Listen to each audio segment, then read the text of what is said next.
You're watching the Chaos Protocol on Transplanar RPG, an all-transgender, people of color-led dark fantasy TTRPG show set in an original non-colonial, anti-Orientalist multiverse.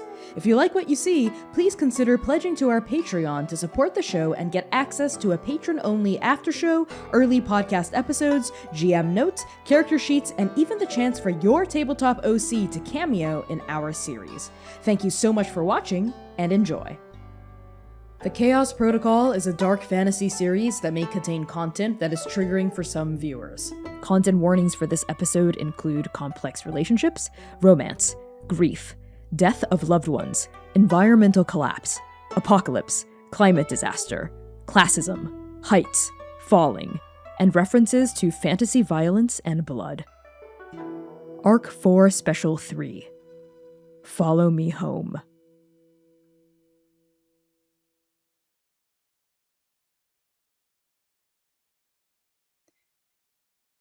You are dreaming. And I am not just envious. And I am not just proud. I am also curious. For this is a phenomenon I will never experience myself. And I am happy and sad for all of the knowledge and lessons and chances you will receive over and over and over again until you finally make a different choice. Or die trying. Dom. It's raining. Pouring, really. Water falling from the sky in a hot, wet deluge, so generous and abundant in its volume that the dirt can't drink it fast enough. Muddy puddles pooling around your boots. The rain smells rich, earthy. It is the scent of plants leaking oil from their roots. The scent of rocks sweating divine blood, the scent of new shoots pushing up through the earth at dawn, long after the rain has passed. It's just you here tonight.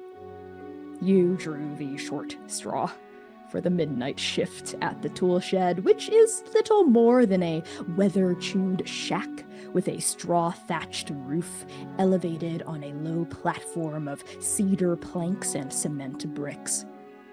This shack is located within the sprawling estate of the magistrate of Rausu, a bustling town within the prefecture of Okanai. Even now, as the night deepens and the rain pounds, you can hear the noises of Rausu in the near distance. The rickshaws and gambling parlors, temple rituals, and night markets. You can smell it too. The faint whiff of hand-rolled cigarettes and incense mixing with the rain.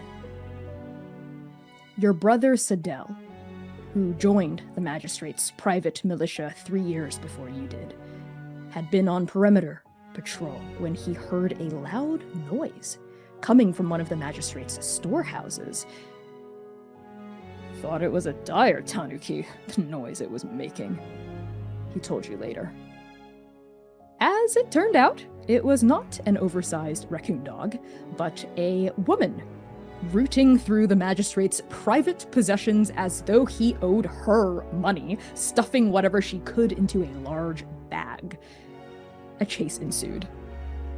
Unfortunately for the thief, your brother caught her. Fortunately for the thief, the magistrate is currently away on business and would not be home until morning. Without the magistrate's privileged access, there is no means for any of you to process this attempted burglary and add a new debt to the legal records of this would-be thief. But your brother refused to let her go. And so, the private militia of the magistrate of Rausu shoved this thief into a dingy toolshed and locked the door. Which brings us to the present. Which brings us to you.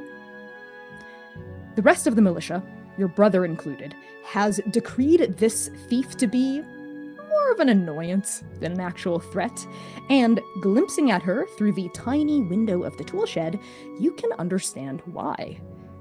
She doesn't appear to be the murdering type.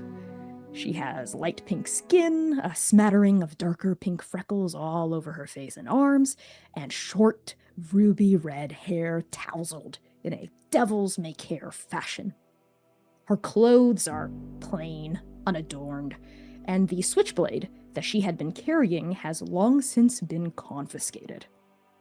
Honestly, the thief's appearance is quite unremarkable. She would likely go unnoticed by the vast majority of folk in Rausu, but there is something about the eyes. Her scleras are black, her irises white, and her pupils stark pinpoints of a void. When you took over the midnight shift, those eyes darted constantly between you and the guard you relieved, before settling back on to you. You can feel that gaze burning against the back of your neck, through the rain, pounding against your head and shoulders. And a few minutes after your shift begins, the thief speaks, addressing you. Mighty wet out there, but it's real dry in here. Hey, you and I should, switch places.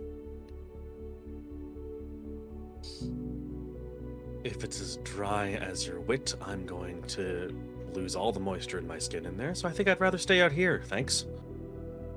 Really? Okay, we got a wise guy on our hands. All right, wise guy.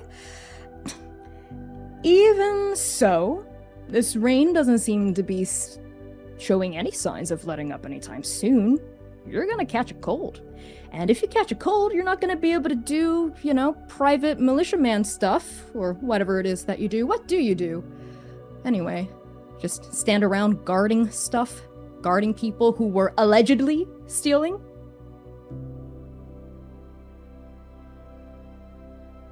Dom doesn't answer in the same manner of someone who is just really trying to focus on their own internal body temperature right now, and takes a minute to just kind of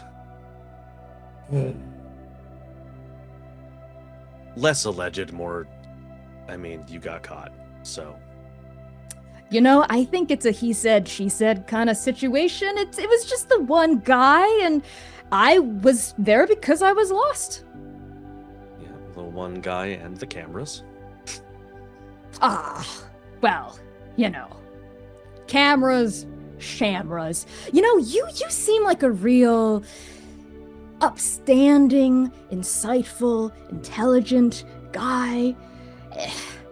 I think someone of your mental and emotional fiber would probably feel a little bad about keeping a totally innocent woman inside this tool shed. Which, by the way, I know they took away my knife, but hello, there are sickles in here and hammers and stuff. It's a tool shed, hello! And she bangs something metallic against one of the walls, rattling it. I think that more than anything, Dom kind of looks over his shoulder oh yeah, we did do that, huh? But in the brief moment of that, kind of goes to it is the gun of someone who has it as part of a uniform and has never really fired it. There's been maybe range days and practice, and it's well maintained, but it goes to it in I have practiced a motion, but it's not fast. It's still not smooth. When the banging starts, and then just kind of drops his arm again. Well, even if I let you go, it's cold and wet out, so we don't want anybody catching colds, do we? And you hear the banging stop, and some shuffling, And the voice gets louder as this thief pushes her face right up against the tiny little window. So it's just completely taken up by those bright white eyes, that shock of ruby red hair, the light pink skin. Mm-hmm. So you do have a heart. Yeah, we all do. Aha. Okay, wise guy, you got me there. But really, what are you doing here? Guarding a shed with a particularly talkative person inside of it. That's not what I meant. Okay, you want to I elaborate? meant, what are you doing here?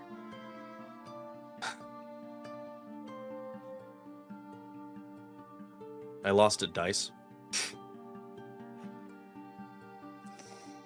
You know, the last person that was watching me, and the person before her, and the person before them, none of them even talked to me.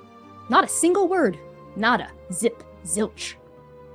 You're the only one that's actually, well, talked to me like I was a person. Aren't you? Well, of course I am. Well, yeah. Aren't you? Yeah? So, why not talk? You know, you stick out like a sore thumb. Yeah, I've been told.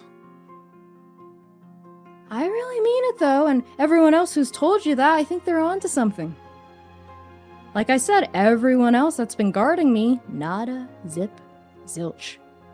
They're guard dogs, right? They're guard dogs, that's their job, that's their role, that's their position, and they are happy about it, proud about it. But you don't look really happy at all.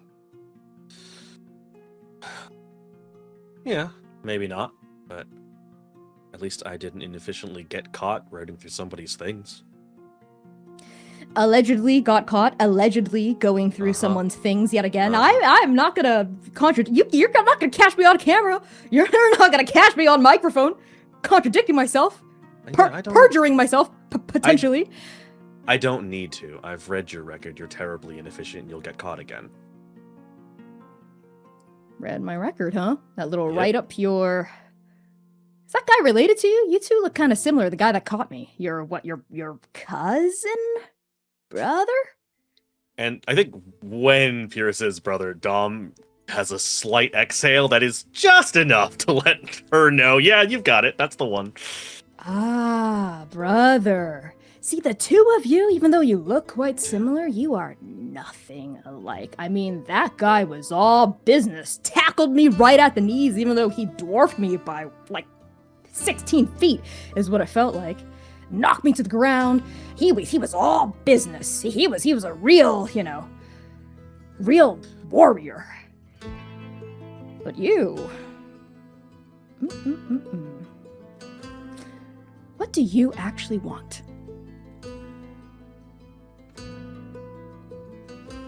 Dom dodges the question and does so by actively turning around to face Pyrrha and goes, okay, fine, we'll play that game, sure. What do you even do? Get caught stealing things inefficiently because you leave too late and let too many people go? You're a bad criminal. Why are you even bothering? Because it's what I want to do. I live my life wandering from place to place, getting into trouble a lot of the time. You know what? I will admit that, but I don't answer to nobody. I do whatever I want. I'm free.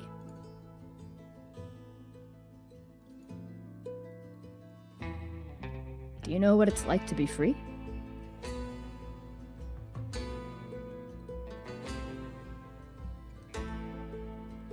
And Dom doesn't answer because he can't. He never has. Family as an obligation that he's lived with for ages, ever since he was a child. And even this particular path, even though he is, even now, 30 years ago, he's a man built for martial prowess and destined for mathematics.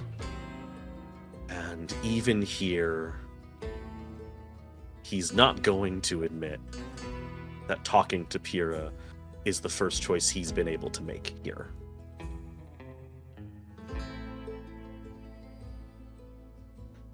Overrated, I think. What would you know? You've never tasted it. You've never even allowed yourself to taste it, now have you? Okay. So, what? Freedom is whatever you're doing? Freedom is knowing what you want and going for it. And hey, listen, wise guy. And this woman's voice, which had been jovial, lighthearted, breezy this whole time, takes on a serious edge that it hadn't before. And she says, those white eyes flashing against the rain, pounding against wooden slats and iron bars, I gotta get out of here. I gotta go back to living the life I meant to live.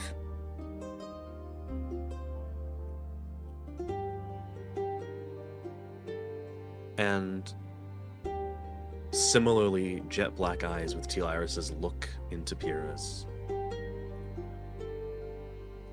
I bet you can't give me one good reason outside yourself you should leave. And you see a small, wry smile take up the corner of her mouth. I've got family down south. Shooten. I do all this for me, yeah. But I do all this for them, too. Not because I have to. Because I want to. Because it's what I'm meant to do. And I can do it. I will do it. So everything I allegedly steal, everything I allegedly take, every crime I allegedly commit, it's for me, yeah. But it's also for them. And I'm gonna get out of here, wise guy. I'm gonna get out of here.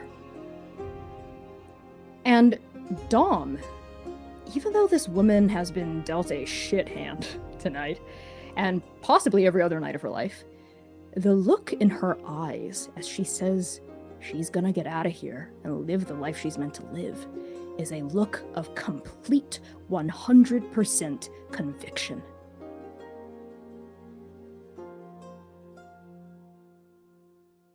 Does your family allegedly need it? Who doesn't? Come on, this is Kaseki we're talking about. Like every other planet in the system. A lot of hungry mouths. A lot of have-nots. We do what we have to do to get by. Besides, it's not like I'm stealing from someone who can't afford to spare it. That was just one storehouse out of what? 12? Though. People do what they need to do to get by, sure, but you don't. You let people go, people uninvolved, you wait behind until they're clear. You could just as easily hurt whoever you wanted to take whatever you wanted. Plenty of people do that. So why not? Because I never really thought about that, huh? Oh my And she kind of turns away from the window and mutters to herself, but loud enough for you to hear. Wise guy's actually kind of wise. He's actually kind of got a point. Dom just And goes back also- to looking at the rain, like, what do you mean you've never considered this? Oh, Presses her face back up against the window. And also, because everything I do it for myself, and I do it for the people I care about. Yes, and I take what I can and what I need from those who can spare it, and no innocence.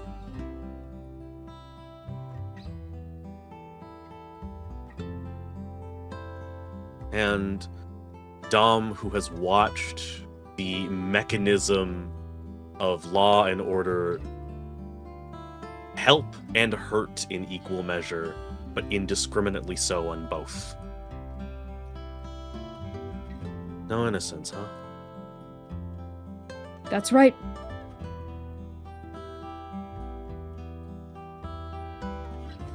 Hey, listen.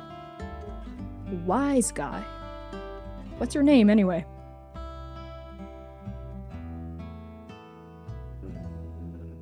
really shouldn't be telling you that. Oh, come on. What am I gonna do with a name? I don't want to keep calling you wise guy forever. Unless that actually is your name? It is not. Dom is fine. Dom. Okay, Dom. Name's Piera. Yeah, I know. Right. You read the write-up. Yeah. You know, I could use someone like you. And not just that.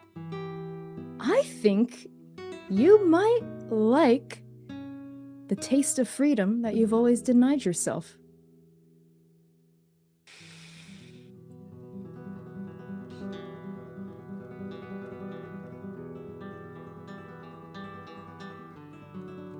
No innocence?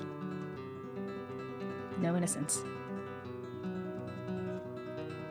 And Piera sticks a hand out through the bars of the tiny window of the tool shed, fingers splayed, palm open. And she says, white eyes blazing, "Come on, let me show you how to really live."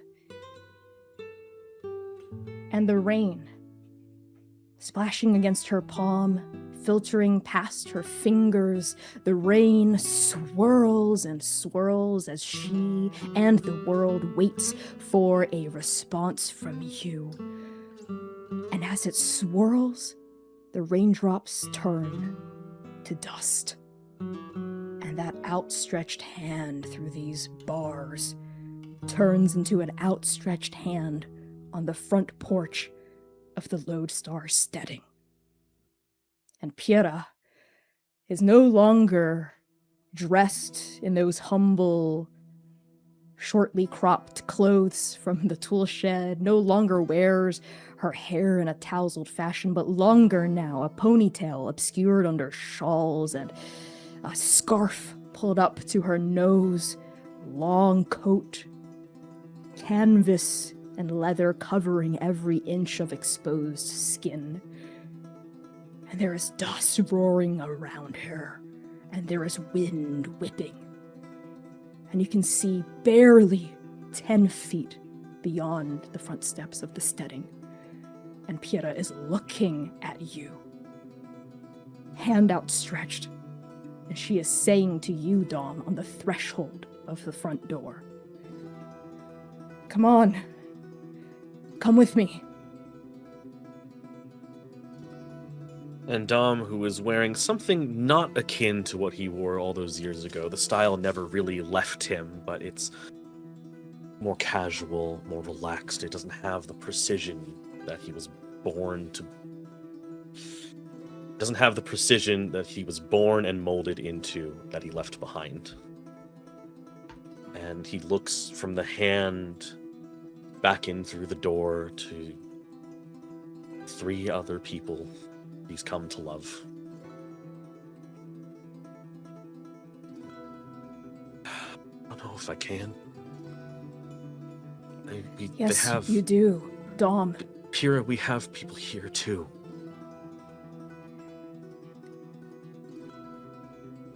I could really use you. You could watch my back. I'll watch your back, just like we always have. Come on, wise guy. That's not fair.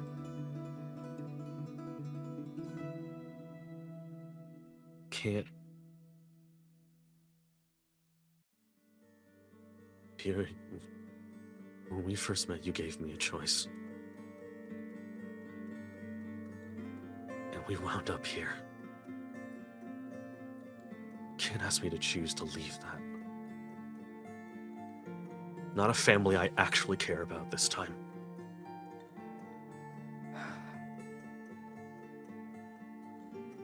Fine.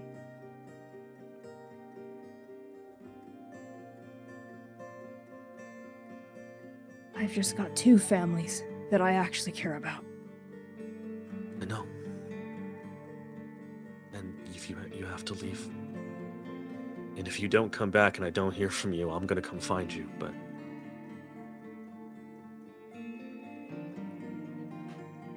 I'll make it. I know. I will. I know. I'm going to. And the look in her eyes is a very, very familiar look. Despite the entire world going to hell, despite the dust swirling around her, Piera looks completely, utterly, 100% confident in herself. She nods at you, understanding the choice you are making. She turns. And she does what Piera has always done. Being Piera, she runs toward risk. Courageous and unhesitating. And you, Dom, on the threshold of the steading, being Dom, do what you've always done, which is run away from it. Your eyes fly open. Piera is gone. The lodestar steading is gone. For a moment you are disoriented, confused, lost. You have no idea where you are, when you are. But Piera's words ring in your ears, a vestige of the dream now sweating out of your pores. Which words are they?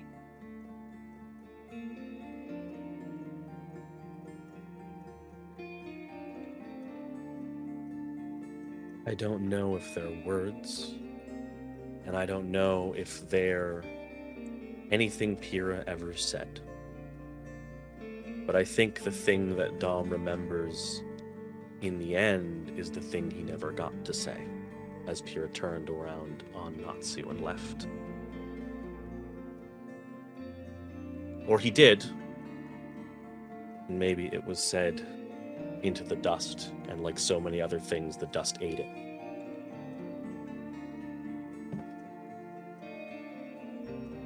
If anyone can make it, it's you.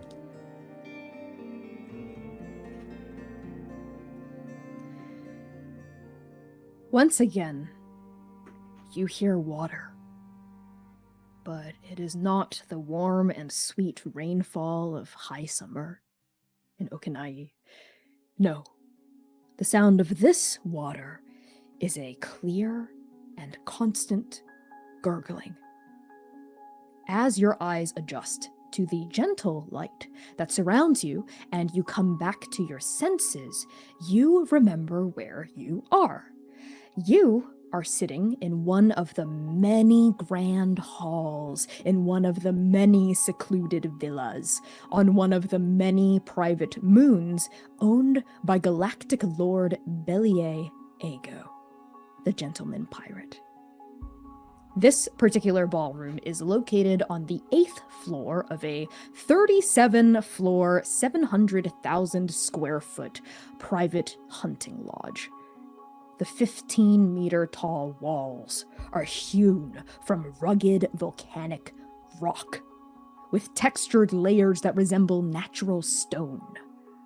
You are sitting on a lounge chair with legs carved from grade A teak and a seat stitched from full-grain aniline leather. This lounge chair sits atop one of several islands in this room. Yes, islands. This entire room is essentially a massive indoor pond, 6 feet deep.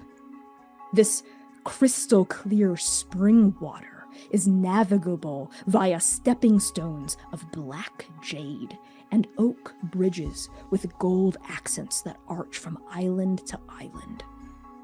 Hundreds of fish, most of them belonging to an endangered or protected species, swim through these waters. Rainbow koi, crimson arowana, polka-dotted stingrays, flower horn mantis fish. And suspended from the ceiling by thin wires, is a 100-meter-long skeleton of a deep space mega serpent.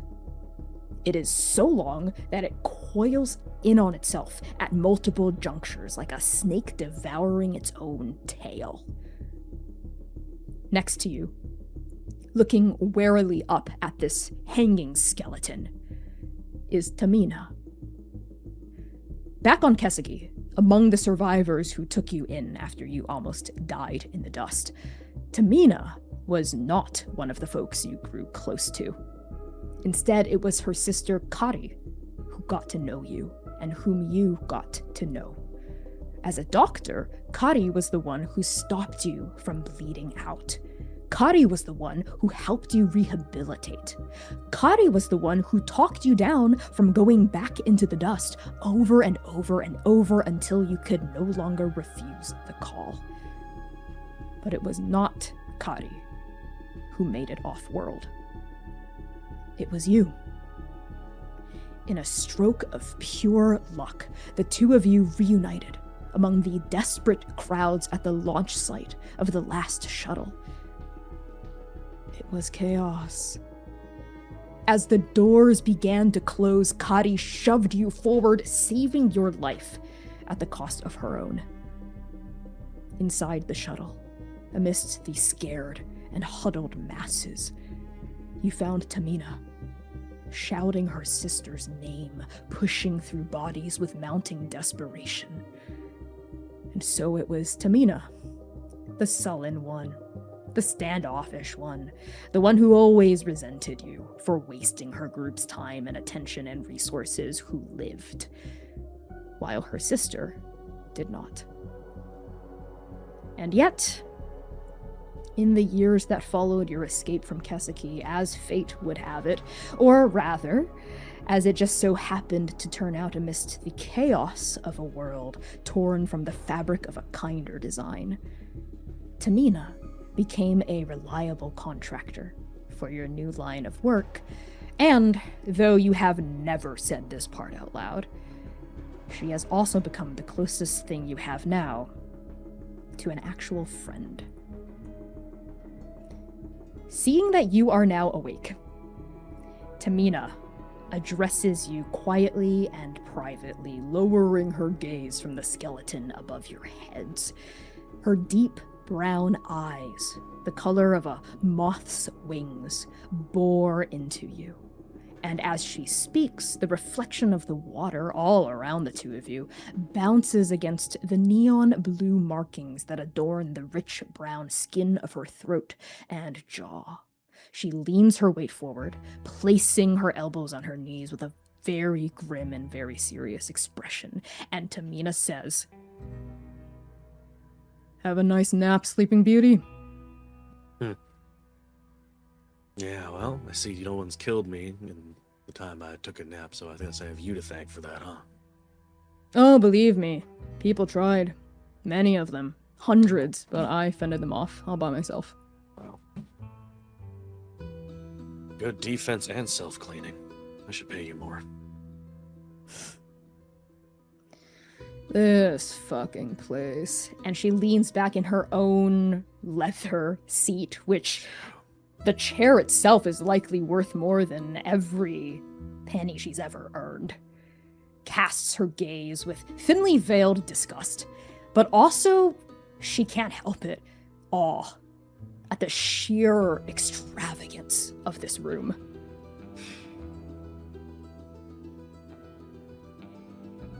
All this damn water.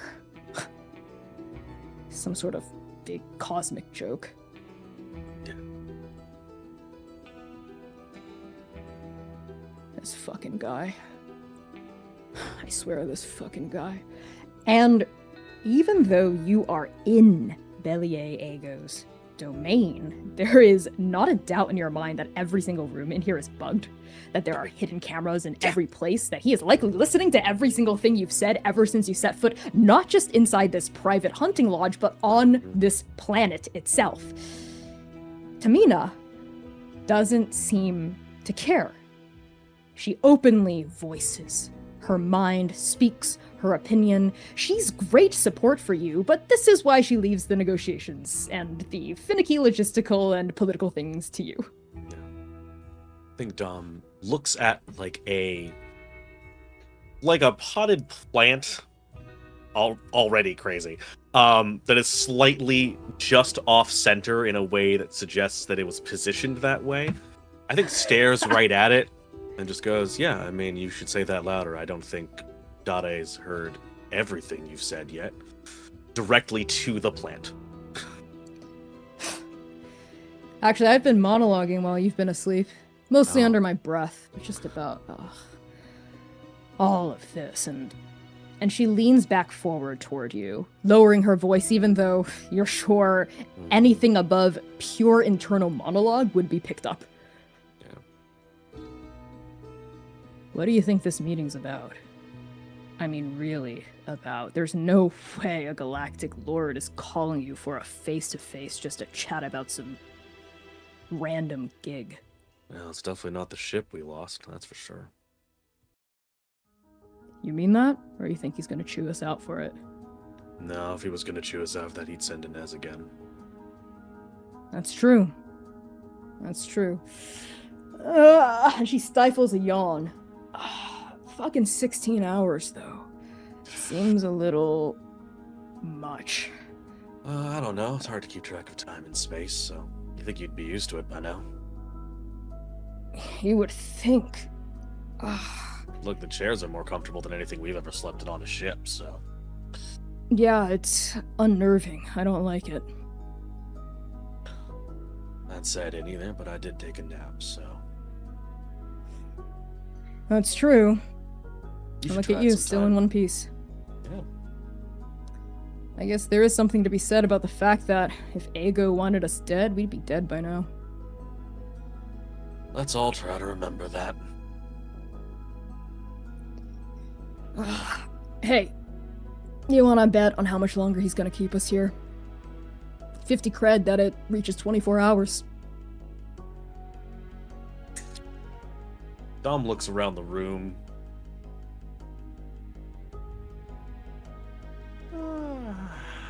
24 is too nice a number. Oh, 75 on 18. Alright, got yourself a deal. And Tamina starts to extend a hand toward you to seal this bet. But before you can reach her and shake it, there is a noise. Like a hungry, heavyweight raptor smelling food for the first time in months. A deep, guttural, gut-wrenching growl. And Tamina is on her feet within moments. And then you realize what the noise actually is. A section of the back wall is splitting open vertically, revealing the doors to a hidden elevator. And as the doors open, the noise stops, and a familiar figure stands within the elevator. Inez. Calling out across the room to you, Inez says, "He's ready," and waves for the two of you to come over. Dom didn't move. Like, he trusts Tamina more than to actually show that he's moved, but he does take his hand where it's pushed his coat aside to reveal a... If Saral's solar pistol was a normal gun, Dom has whatever the Desert Eagle equivalent of that is. It helps that you have a robotic arm. But he lets the coat fall over that. And you reflexively reach for your weapon before remembering that all weapons gone. had been confiscated. Yep. Of course, on Dom arrival. goes But for it's muscle memory. but Yep. it's not there. Okay. I don't know. Why don't you just keep us waiting another hour or two? And Dom gets up from the chair. Tamina follows, and she mutters as well, but also adds, technically that bet didn't count because we didn't actually shake on it. We pay 125 credits towards dinner. How about that? All right, deal. Done. You and Tamina approach this elevator. As you draw closer, Inez's face is stoic. and unfriendly as always. Yep. And as Fair. the two of you step inside, and you realize that the elevator itself is essentially a glass box. There are no buttons, there are no controls of any kind to speak of. There's not even a panel above the doors or on the sides to display what floor you're currently on. It's a translucent coffin. And through the transparent walls all around you, you can see that the elevator shaft itself is carved from that same volcanic stone material. But there are creeping vines all over it, and neon ferns and water trickling down the vertical surfaces of all of these walls. And looking up above you, you see a bright, blinding light. And looking down beneath you, you see a dark and bottomless chasm. With an almighty groan, the outer rock doors to this elevator shudder shut, and so do the inner glass doors, which glide shut smoothly and silently. And for half a second, you hang there in midair, entombed in a vestibule of rock and glass. And then the elevator rises quickly, very quickly. It almost feels like you're falling for a second, your heart plummeting down to your guts, your brain feeling dizzy, vertigo starting to kick in as a mortal reaction. Tamina curses out loud and grabs at one of the glass walls to steady herself. Inez looks completely unbothered. And then, just like that, it's over. The elevator glides to a smooth stop, not jittery at all, despite how quick it was, and the doors begin to open. How do you ready yourself to face Lord Bellier Ego in the flesh?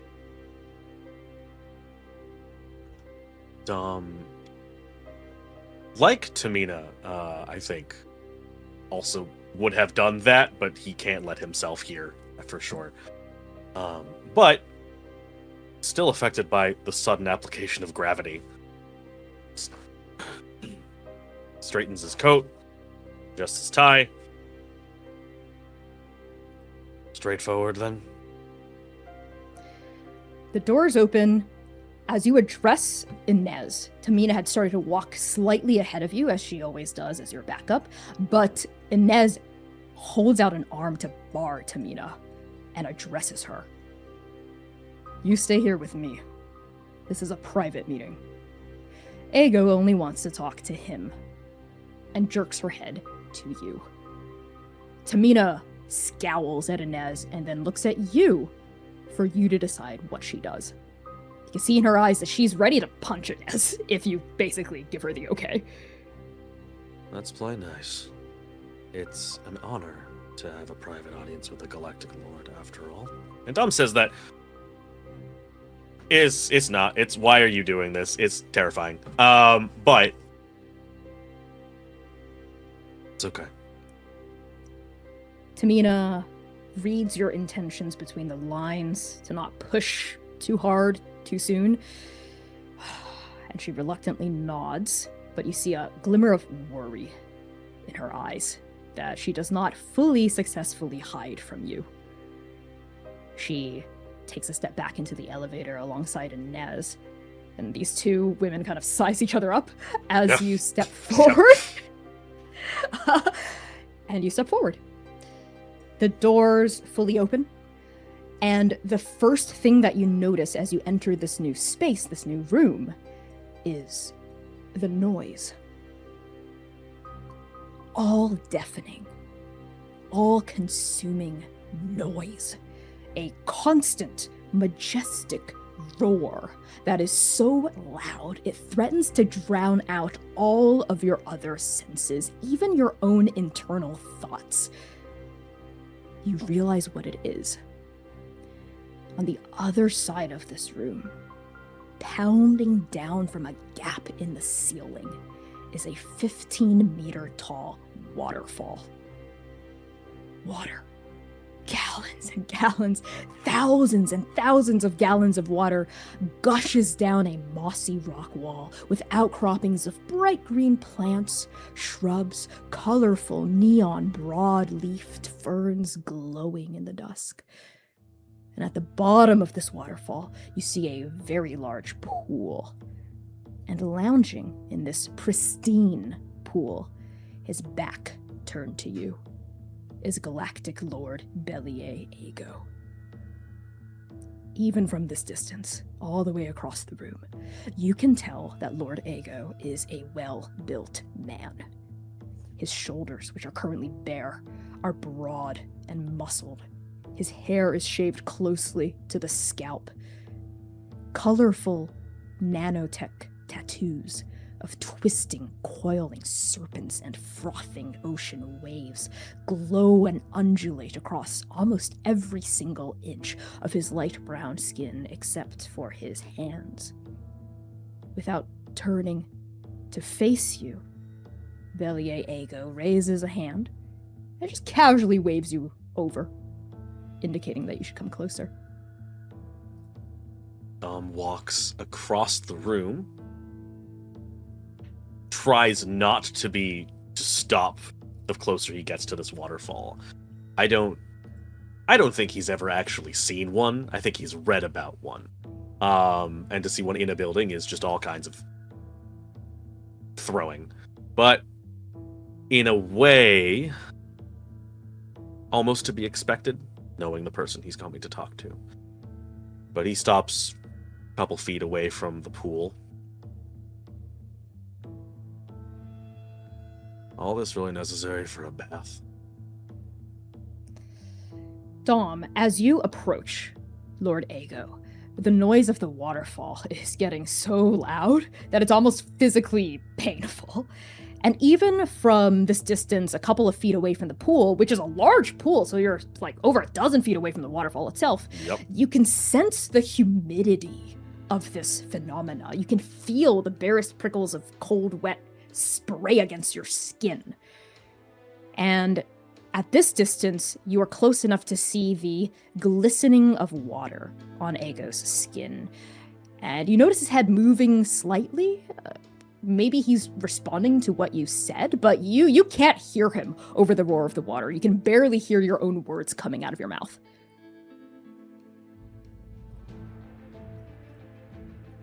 I think Dom waits for a little while to see what Ego will do, but I think given enough time for it to just kind of be like, this is untenable, will walk up to a point where he's within eye shot in the corner of Ego's eye and then just kind of point at the waterfall.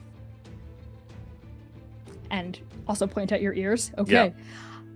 At that, you see him from profile briefly, an eyebrow raised, an eye not looking at you yet, but he senses you from his peripheral vision, the gesture you're making, and then his shoulders jostle in this kind of strange and staggered motion, and he lifts a hand, the same hand he used to summon you over, and snaps, and the noise is gone. The waterfall is still falling. The spray is still spraying, but the noise is gone. You can actually hear yourself breathing now, and your own thoughts, and the trickling of the water in the pond. All of this now unobscured by the roaring of the waterfall. And you also realize that Ego is laughing. That's why his shoulders were jostling, doing a deep, belly-deep, booming laugh that echoes through this chamber all the way up to the ceiling and beyond. And when he finally speaks, his voice is every bit as deep and commanding as his laugh. Nice, right? And he gestures at the now silent waterfall. Something about noise dampening whatevers that isolates sound waves below a certain frequency. Or was it above? I don't really know how it works. Musa did it for me as a favor. I was Yeah, about to Musa ask and I if go this was way Dade. back. It was. Good intuition. You know, I helped Musa get his seat on the council, actually. But, you already knew that. Didn't you, Hynas? I try not to poke into the affairs of Galactic Lords too often, but it is helpful to know who you're working for.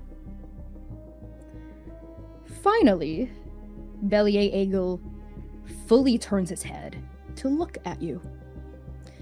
You know for a fact that Ego is in his late 60s, but he doesn't look a day over 40. His skin is smooth, untroubled by wrinkles or scars or any signs of roughness. Or labor, really. His well-trimmed beard sports an intricate swirling design along the edges, and a dark copse of chest hair sprouts from his muscled torso, carefully groomed just like his beard.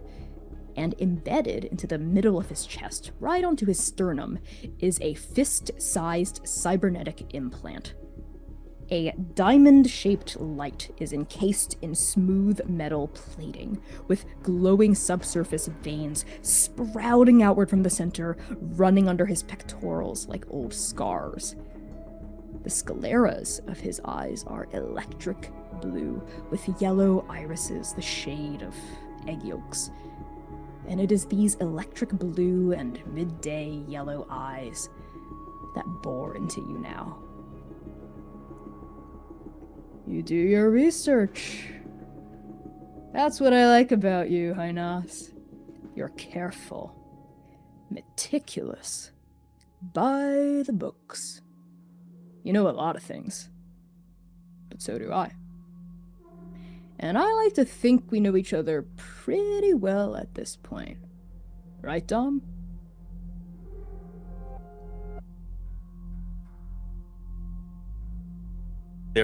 It's a stutter, it's a glitch in Dom's presentation at the word. It flickers, but then he's back.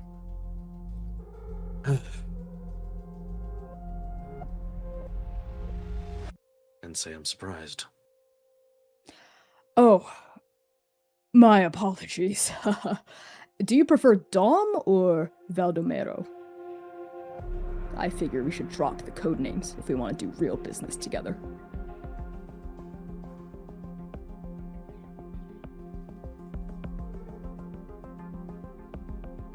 And hearing a name he has not heard in, add on 10 this time, about 30, 40 years at this point.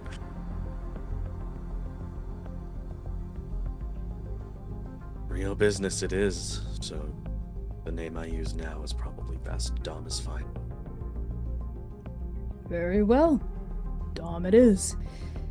You know, you do your research into the Galactic Lords before you work with us, and we do our research into those we work with, too. You know, I know a lot about everyone I work with. Got personnel files on every single contractor, a light year thick. I mean, Musa and I go way back after all. If there's one guy you want to have as your drinking buddy, it's the guy that controls the best technology Abbas Fayumi has to offer. Can't argue with that. Is that, And Dom points to the caps the center of his sternum. This? Yeah, personal design from Musa, actually. A nifty little, let's say, self-defense system for myself. Given the line of work I find myself in. Fair enough. I read some very interesting things in that personnel file of yours, Dom. Sifted through a lot of interesting connections, interesting events and incidents, but one of the most interesting things that caught my eye was, what was it? Oh, the little gang you were with on that planet, or was it a moon? No, the dwarf planet. No, it was a full planet.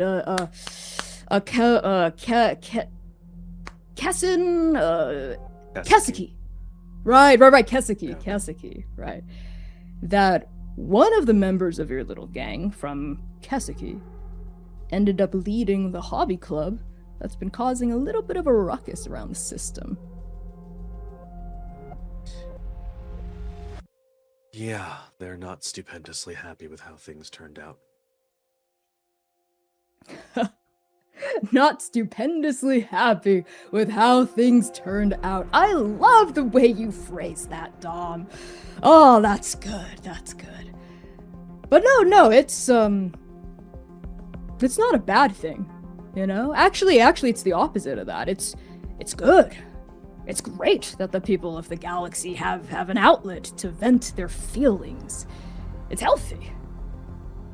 You know, as for us, there's really no reason to worry about things that we don't need to worry about. So, you can relax, Dom.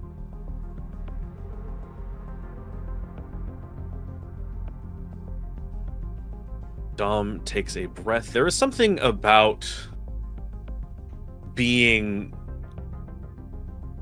dismissed and praised in the same breath that does rub him the wrong way. It's that patronizing ruffle on the head from a father you don't really like. But he bites it down because, much like home, reach is unescapable here.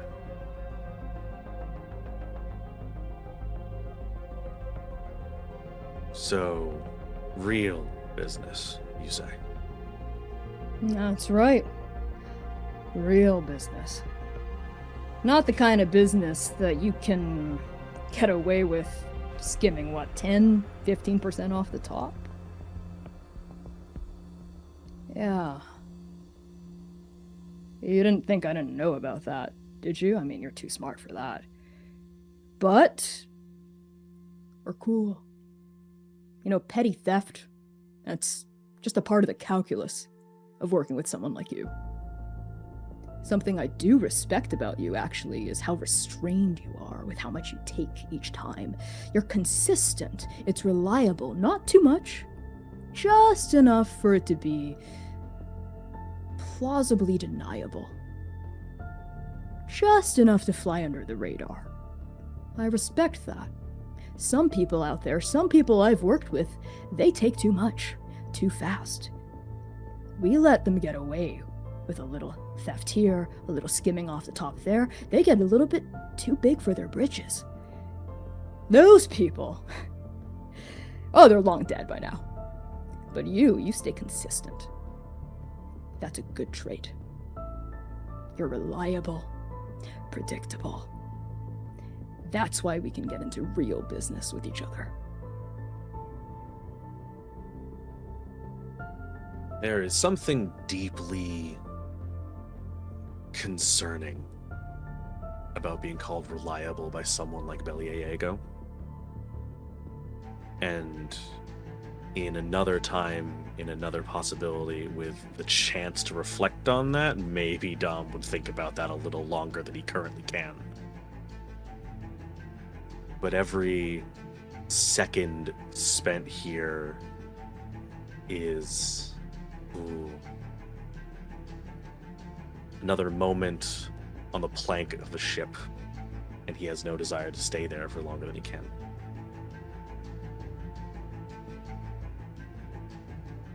Risk is something that I think you can solve.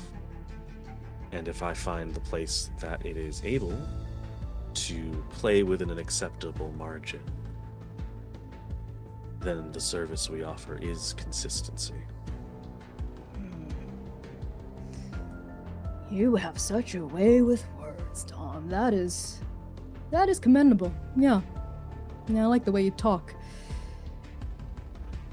So, before we get too into the weeds here,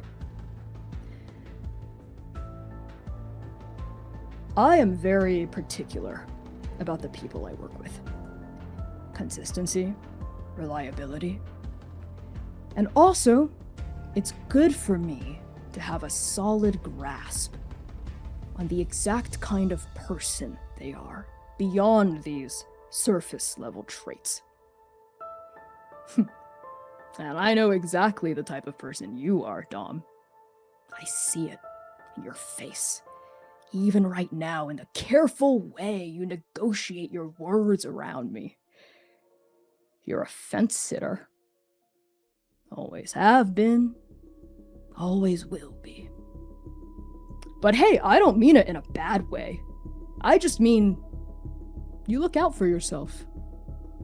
That's a natural thing to do. It's smart. It helps you get ahead. Hell, in some way, I'm the same. We're the same.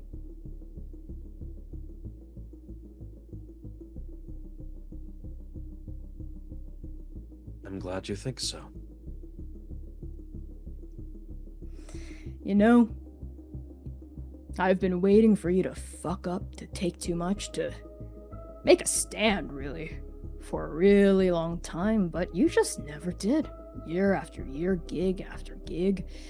Gave you more than enough rope to trip yourself up on, but it never happened. Ha! You didn't even budge when Raid went down on that suicide mission. Oh, and the other one too. You know, Inez told me you were cold as ice. That's when I knew you were the right man for this job.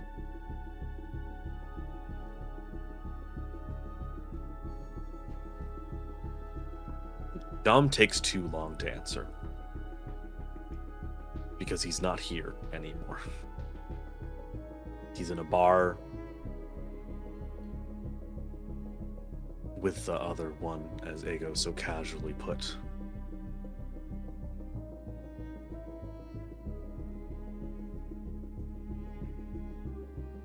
But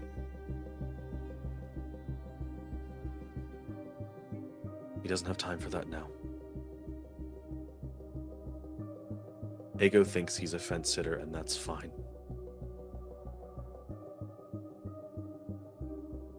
But right now, it's harder to sit on the fence when you finally start to see the shape of it.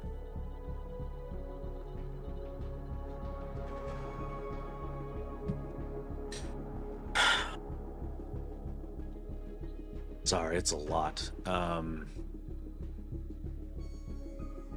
still not sure what I'm looking at. Right. Brass tacks. Let's get down to it. So, the purpose of this meeting, this big gig I've been talking about, this real business. That thing, the black hole. Well, it's not a black hole. It's kind of a black hole, but it's not really a black hole. It's not behaving like a black hole. You know, it's not quacking like a duck, walking like a duck. You get the point. And it hasn't been since it appeared nearly a decade ago. Astounding, all of us, just like that. That's not how black holes form. They don't just appear like that. A star has to collapse to create one. You're saying it didn't? No, it did not. And also, that black hole, well, it's been getting bigger. A lot bigger, actually. Very quickly. We all know how space-time warps our perception of how long things take, but, well, it's not taking very long at all. So, all of us, we're getting out of here. There's nothing left for this galaxy. Are you kidding me? At the rate that thing's growing, all of this is gonna get sucked in. We don't know how long exactly, but it's not gonna be that long. Oh, and Ieko, the madman. They even tossed some assets at it to see how they would react, and there's no spaghettification happening, let me tell you that. They just, there one moment, gone the next. No black hole I've ever seen has ever done that, behaved like that. Yeah, so we're getting the hell out of here. Well, obviously we need to take what we can before we leave. I mean, there are so many more assets left to be realized before we... Sorry. You said it's gonna consume everything. So, where is there to go? And that wry smile at the corner of Aego's mouth grows another half-inch, revealing a wolfish canine tooth. You would know this, Dom, given the line of work you're in, given how smart you are, that faster-than-light travel that we have access to is obviously limited by slipstreams. That's how we're able to cover long distances in a relatively short period of time. It's the only way we can do that, even with powerful fusion engines. But these slipstreams, they only exist inside Apis Fiumi. I mean, why wouldn't they? We're the only galaxy, right? Right. No. No, we're not the only galaxy out there. No, Dom, I've seen it. The reports, the write-ups, the pictures. There are other worlds out there. We've got the best and brightest working on this tirelessly around the clock. You know, for millennia, scientists in our system have only ever observed pitch darkness beyond the confines of our own galaxy. But what if that wasn't the case?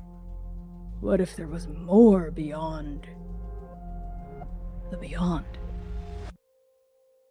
That's where we're going. We're not staying here. It's just a theory for now, you know, nothing concrete, but it's a pretty good theory. And even though scientists for millennia haven't observed anything, well, for millennia they haven't exactly been us. Now have they? So, it's all going down, and we're getting out before it does.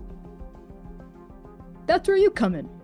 You know, I could use a guy like you on my payroll, helping to manage all of this, facilitate all of this, and obviously depending on performance and whatnot, and if you survive the gig, you're more than welcome to have a seat aboard one of my shuttles.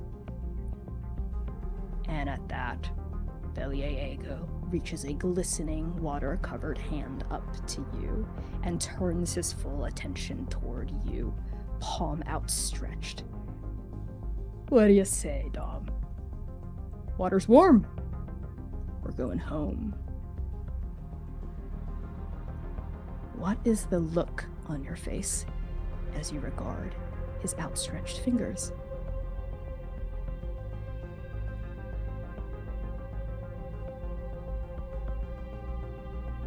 It is the face of a man fighting himself. Because on the one hand, that everything he just heard is, respectfully to Ego, crazy. Taking the time to explain leaving this galaxy for something else. But he says it with such conviction.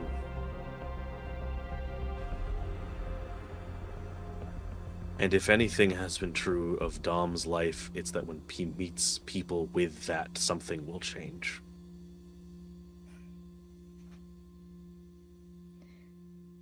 In stark contrast to the nauseating grandeur of one of Bellier Ego's many luxurious hunting lodges, the meeting place for the revolutionary cell headed by Selma Young, one of the co-founders of the Tears of Fiumi, is hosted in the dark, cramped basement of the Pearl Dragon, a working-class restaurant/gambling parlor in the meat-packing district of the dwarf planet Gumming.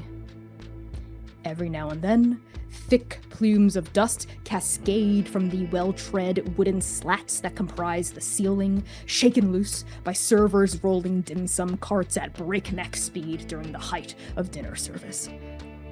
But the Tears pay this noisy hubbub no mind.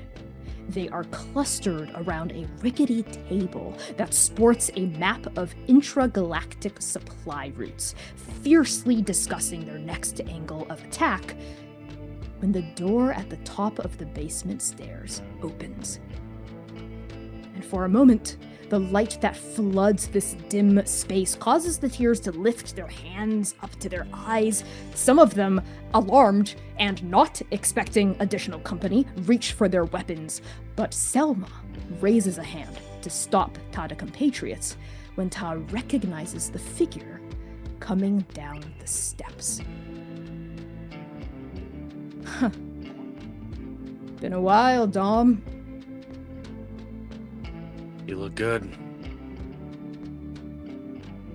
Don't know if I can say the same for you. She squints at your backlit form as you finally reach the bottom of the stairs. And looking at Selma, you see an older Chinese woman with medium brown skin, thick black hair tied into a single plait that she drapes in front of her shoulder. And her cybernetic eyes have deep brown irises and bright blood-red pupils. Yeah, well, things have changed. To what do we owe the pleasure? Last we spoke, you wanted nothing to do with us. At least, not directly. It was... And Dom swallows the sentence that he would have said if this was anybody else, if this was someone he called family. That would have been... It hurt too much to watch something happen. But he swallows that and says, yeah, well, it was harder to do what I needed to do with us being so close. I understand. That's the kind of man you are, Dom. You're careful. I get it, but some of us can't afford to be careful. Yeah, none of us can anymore. What do you mean? I'm saying that the fact that I am here now,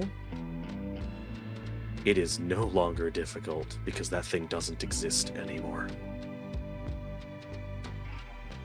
Selma jerks her head for you to join the crowd around the table.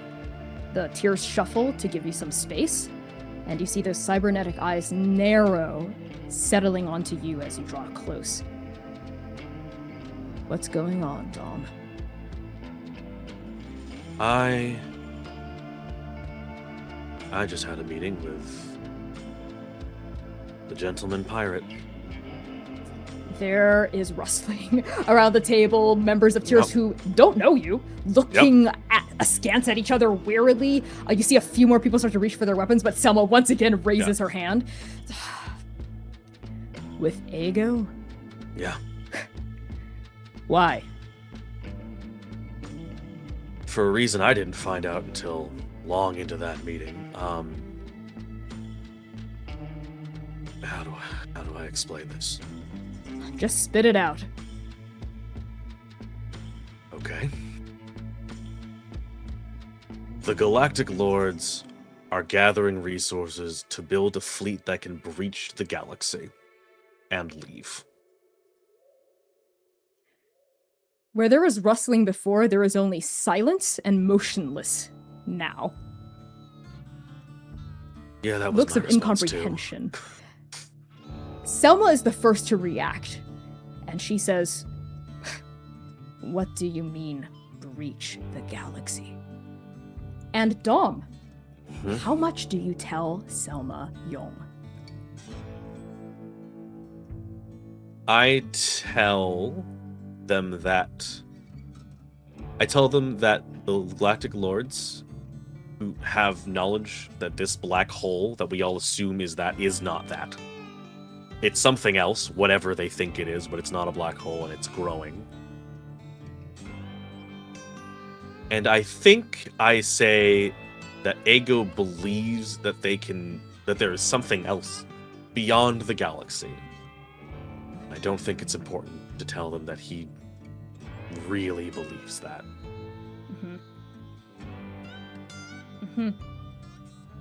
But whatever it is, that's what they're moving towards.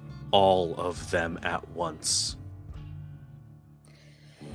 as you go into deeper and more explicit detail about exactly what you mean, everything you learned from your meeting with Bellier, the shock cracks and descends into murmuring disbelief, reeling. And there are looks on the Tears' faces, looks of a puzzle finally clicking into place, because the Tears, of course, have been tracking what the Lords have been doing. Everyone knows that they're building up to something, they just don't know what. And everything you're sharing definitely causes things to slip into place.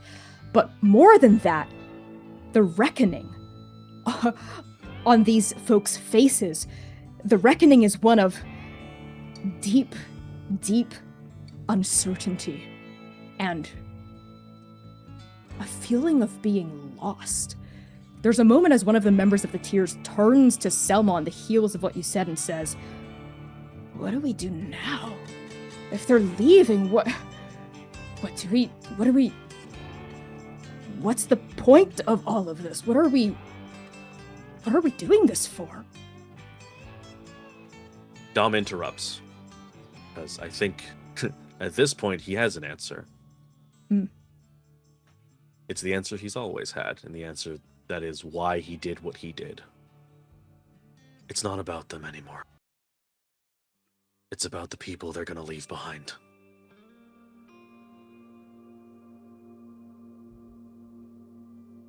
At that, there is a resonance that settles over the people in this room. What you have said strikes a chord with everyone here. There are slow nods. Selma, who had been taking all of this in with her hands splayed across this table, relaxes her shoulders, steps back, and a grim but more certain look comes over her face.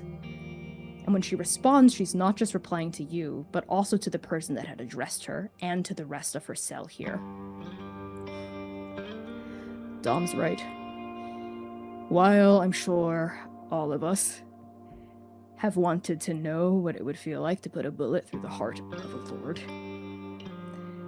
that is not why we're doing this in the first place.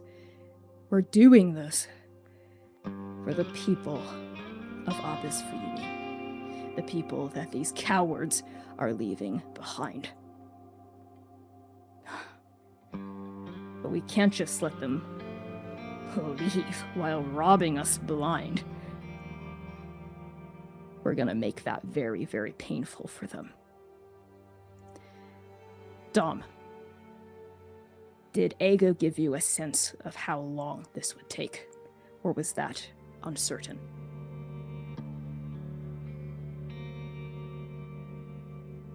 Oh, okay, hold on. I gotta take a step back above the table for a second. Did Dom get a sense of that? Because I have no idea. I was in the sauce. Yeah, no, you're good. Not a concrete timeline. Yeah. So you get the sense that there is still time. Okay. That's what they're building up to, and it seems like they're gonna do it soon, but not immediately. Okay. Whatever it is, they're moving towards it fast, but it's not done. And it sounds a bit like there's still more work for them to do. Then if it's not done and there's still more work left for them to do, we're gonna do our damnedest to fuck that up for them. Now, aren't we? Yeah. And there are nods and noises of affirmation and hope now going around this room. And then something sinks into Selma's mind, a realization. She closes her eyes briefly. You see a tired, reluctant look on this woman's face. And when she opens her eyes again, that reluctance is clear in her gaze as well. We can't do this just by ourselves. Not the cells that are still here. We're going to need the team. We're going to need the team on Keseki. We need the information from the archival mission if we ever want to hope to succeed in protecting Apis Friuli, especially given this news. We need Zinnia. We need Begoon. We need Jack and Libra on the ground. We need Azalis. The one thing they ever asked for themselves, and I have to pull them back.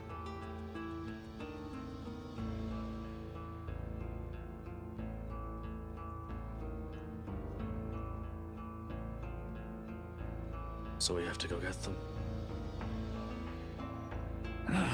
Easier said than done. We have the desire to see this through, and we have ideas. A lot of ideas. But we don't have the resources to spare for a second expedition to Keseki to retrieve the team that's already down there. Our people, our tools are spread thin enough as it is, doing what we can on multiple fronts right here. Didn't need to change the math. Add something new. Selma raises her eyebrows, looking at you. Don't give me that look. I'm already thinking about having to go back to say yes before I change my mind. So you're really in this now, aren't you, Dom? Never thought I'd see the day. Yes, faster. Welcome aboard. And Selma holds out a hand for you to shake. Dom takes it. The first one he can remember taking in the last 16 hours. The Sayumi Harrier is a sovereign-class transport ship manufactured by Zuma Corps, with a serviceable plasma drive, mid-range shields, few on-ship amenities, and even fewer offensive capabilities, but what it lacks in flash, it more than makes up for in its top-of-the-line long-range communications array, capable of cutting through interference like a hot knife through butter. It is for this reason, and this reason precisely, that you chose the Sayumi Harrier to be your dropship onto the surface of your long-awaited home, Keseki. She looms in front of you now, no longer the pink and blue and green marble that she used to be, but a limping sphere of gray. And behind her, the anomaly. The thing that is not a black hole, the wound in the fabric of reality as large as the eye of a law of space-time, a circle of void, a mouth. The galaxy itself bends around its edges, flattening and compressing into an infinite inverted dimension. You can feel the pull of it, even from here, the gravity of nothingness, the presence of oblivion. You do not know her name, but you do know now that she intends to eat your world, your home, your entire galaxy. In the bridge of the Harrier, there is a lull in activity as the loyal contractors you've amassed over the years pause at their stations, staring wide-eyed at the dead planet in front of them and the endless black beyond. Dom, it's been years since you last saw Keseki in the flesh. How do you take her in? I don't think Dom has seen what Keseki's surface looked like. I don't think he could turn back when the shuttle first left. I don't think he expected to be on it.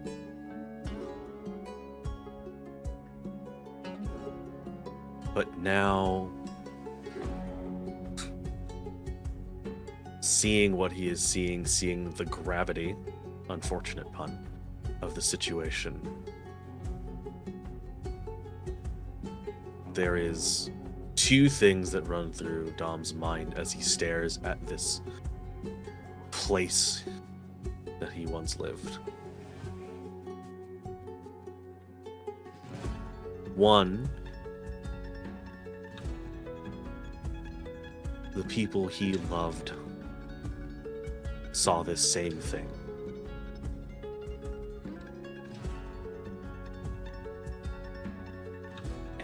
he didn't realize it before.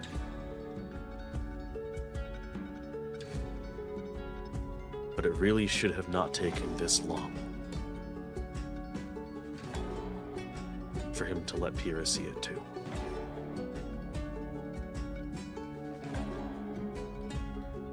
One by one, your crew slowly returns to their tasks, though a heavy sense of awe and gravitas now hangs over the bridge. And upon the central control panel, you can see an array of grayed-out symbols blinking. These are, of course, the beacons you have carefully and meticulously embedded into every shipment you've ever dropped onto Kaseki, in the desperate hope that someone down there could use it. Why haven't you ever seen these shipments off in person?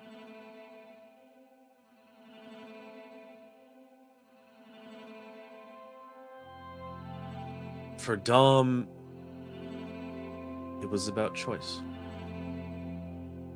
Part of what he did, part of what he built was a group that when you are done, you could choose your freedom. And part of that freedom, though he never... That's not true.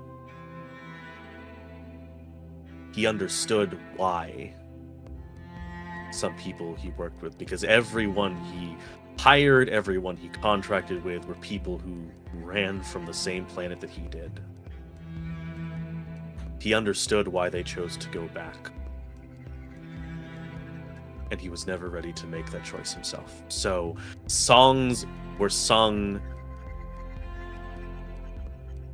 alcohol was drank, food was eaten, parties were had as people prepared to go away to fly a shipping lane back to a planet where they would not fly back from. And I think for Dom, he knew that if he entered that gravity, he wasn't sure if he would leave, and he couldn't make that choice yet. Tamina approaches you by the central console. There is a look on her face that you have only seen a handful of times in the years that you've known her. It is not quite grief, and it is not quite peace. It is somewhere in between and also somewhere beyond, as she takes in the view.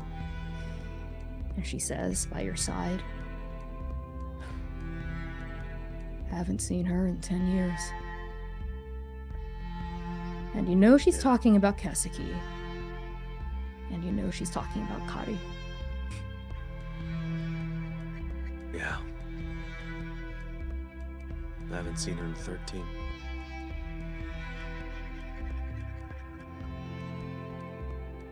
I'm gonna stay. Dom looks at Tamina sharply, but inevitably, I think their gazes return to Kaseki. Really? Now that there's all this work to done, you're leaving me to it by myself? I'm gonna see the mission through, obviously. Make sure it succeeds, because you all are lost without me. Yeah. And then, yeah, I'm gonna stay. I'm gonna help as many people as I can down there. And if I die, then I die. That's what my sister did. It's where my sister is. It's where I belong. It's where I want to be. And at that, she looks at you, turning her gaze away from Kaseki for the first time since you left the slipstream. And her eyes, Dom, oh, you know that look well. You think of bright white irises. And an expression. Even though Tamina is utterly small compared to the raging dust on the surface of your home and the looming, not black hole beyond it. The look in her eyes is one of complete, utter 100% conviction.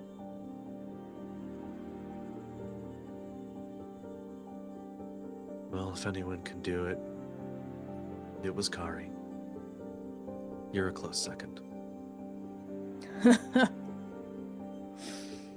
How close of a second was I? If she went on and died before me. She always did have to have a big hero ending. Well, that makes two of us, coming in second. Well, getting there late is better than getting there not at all. Yeah. Tamina smiles. A sad smile. A peaceful smile. Something that is neither, and both, and beyond.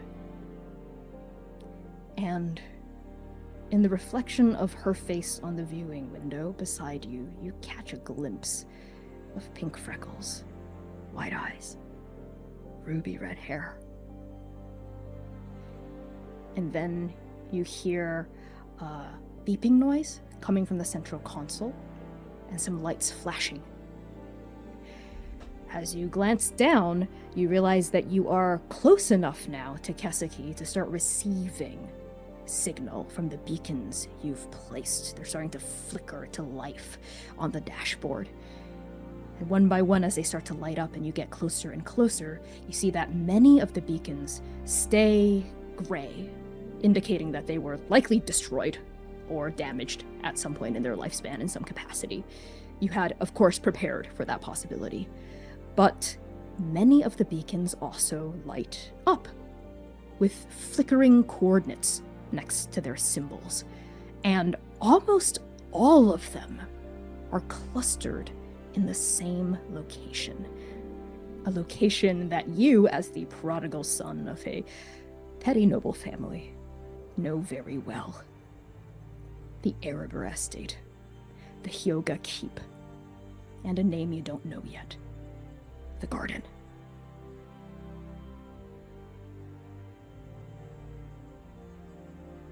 You give me a second. Tamina nods and steps away. And as a reflection of his freedom walks to give him some space, Dom looks at these beacons. Well, someone's alive if they've moved them all. Someone is gathering them.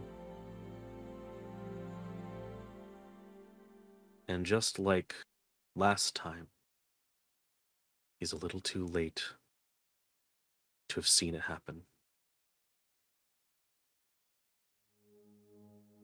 This time, hopefully, if he's lucky, and he has been often, he won't be late enough to see what they've done. And Dom looks at the console, looks at the beeping lights, hears the sounds of the indicators as they fade. He doesn't believe in ghosts and never has. But he does believe in stars. Much like most people on Kesaki do. And as he looks at this constellation on a dashboard and back to the planet that he's approaching. Okay.